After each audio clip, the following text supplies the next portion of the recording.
Here we are, we locked down in different cities, and our virtual connection falls apart. Guess it's been too many years since California. Now the memories of us is all I have. See, one day I'm gonna reach ya, take a plane for many miles. We pretend that time didn't pass us by when we're on Mulholland Drive. I know it won't be long before dawn, gotta be patient for a while. Someday we'll look at stars in this same sky when I'm on the other side. I want to thank everyone who joined our gathering and contributed to the 35 burners and nearly 100 sets of thermal blankets. The sleeping bags are already in our possession, and we are currently ordering the thermal blankets. I want to thank every Ukrainian abroad and all foreign individuals who supported our cause. To all the people who shared our posts. Special thanks to Sergei Kidenko for coordinating everything and, above all, I want to express my gratitude to the soldiers for standing strong, for protecting our peace. Thank you all. Together to victory. Darik, can you tell me about yourself? Who are you? And what do you do? My name is Darik, as I have already said, Surrey by the passport. But the majority of the volunteer movement and people in that field know me as Darik. I founded a volunteer initiative in my hometown of Vaki in the Kharkiv region, Darik Daruje Dobro.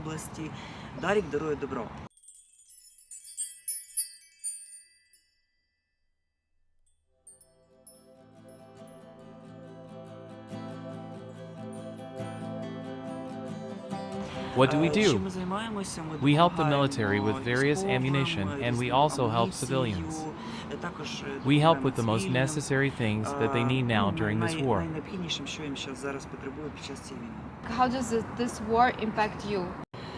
I volunteered even before the full-scale invasion, but it was orphanages. Well, in different projects. But the war, after all, it set my priorities. To help the army and the guys who, well, now our support is very much needed.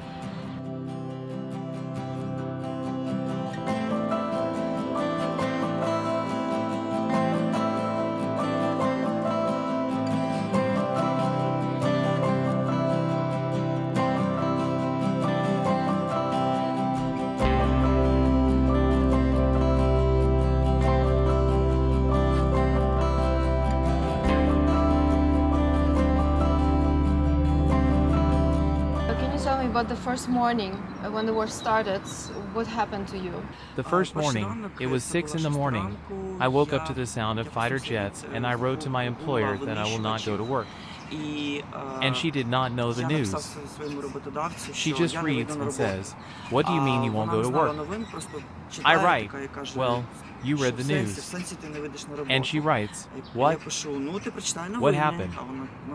I wrote to her about the war, and from that moment a kaleidoscope, a 3-day kaleidoscope of news, began for me. I must have slept for at least 3 days. And already on the 4th day, I founded this organization. I founded this initiative, and we began to reach out to other organizations. And some of them had known me for a long time, they trusted me, and we started to cooperate. We started helping with territorial defense, radios, ammunition, and anything else we could think of. What happened with Kharkiv as the war started, and what is going on now in Kharkiv? From the very beginning, Kharkiv was subjected to rocket attacks. When the Russian troops moved closer to Kharkiv, it was also artillery and fighter jets. In the first days, our district of Saltivka was the most affected.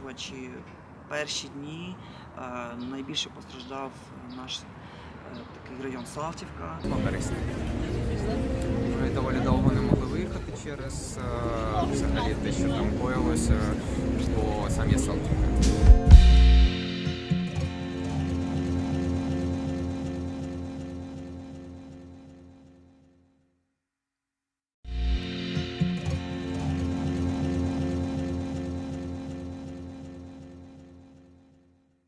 Це доволі таке складне питання. Просто ти розумієш, що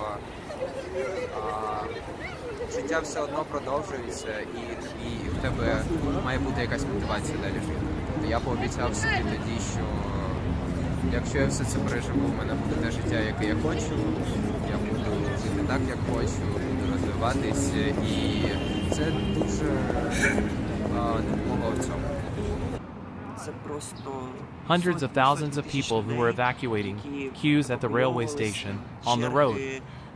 It was simply a horror. Залізнодорожній станції, на вокзалі, там, це просто було жахіття. Ти евакуювався? Ні, я вирішив No, залишитись. I decided to і stay, and this is my саме decision рішення until до now. часів. About the people evacuating on the trains, you probably have seen this on the news, like masses of people trying to leave Kharkiv at the beginning of war. And also information I got is that Russian border is so close, and when they are launching rockets, we have 30 seconds to hide. Air defense system cannot always catch the rockets, so it's a crazy time here. The life that we once knew, when the walls weren't closing in like they are now. 'Cause it's been too many years since California. I wish I could get there, I don't know how. See, one day I'm gonna reach you, take a What about break. Kharkiv now? What's happening here now? It is now June. If we talk about a full-scale invasion, then more than a year has already passed.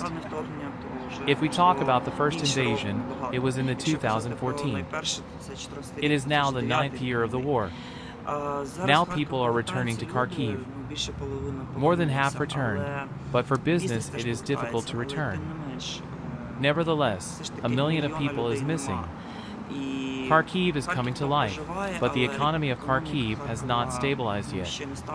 It is far from being stabilized, and whether it will take a year or many years, it is still in And question. you can watch my video about Kharkiv in general, the pre-war life of Kharkiv and the economy of Kharkiv now during war.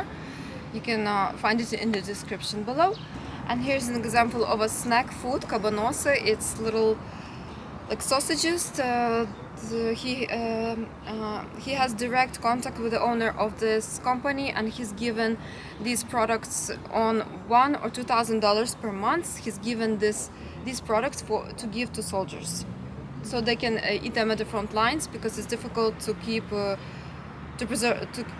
have proper food there, so they can have these snacks. I want to thank the company for supporting our headquarters for more than 1 month. I also want to remind you that you can keep them for more than 3 months without a refrigerator, and they are very suitable for the guys on the front lines. Thank you for believing in us and supporting us. Together to victory. We have several such local businesses that support us. There is the paint factory that helps us. These are gas burners or paints for the front lines. I transfer these gas burners to deoccupied places where there is no gas at all.